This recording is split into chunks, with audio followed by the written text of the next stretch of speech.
کچھ انسان ایسے ہوتے ہیں دنیا میں جو ہوتے تو زندہ ہیں لیکن ان کی حالت مردوں سے بھی ابتر ہوتی ہے، اور کچھ انسان ایسے ہوتے ہیں جو ہوتے تو اس دنیا سے رخصت ہو چکے ہوتے ہیں لیکن ان کی حالت زندوں سے بھی زیادہ افضل و اعلیٰ، بلند و بالا اور برتر ہوتی ہے۔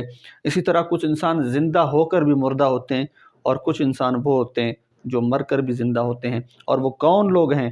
حضرت واصف علی واصف رحمۃ اللہ علیہ ان کے بارے اظہار تعجب کر رہے ہیں اور حیرت کا مظاہرہ کر رہے ہیں۔ آپ فرماتے ہیں کہ میں مزارات کے بارے میں سوچتا ہوں، یعنی جب مزارات پہ جانا ہوتا ہے، خانقاہوں پہ جانا ہوتا ہے، تو کہتے ہیں میں مزارات کے بارے میں سوچتا ہوں، خانقاہوں کے بارے میں سوچتا ہوں، یا اللہ یہ کون لوگ تھے؟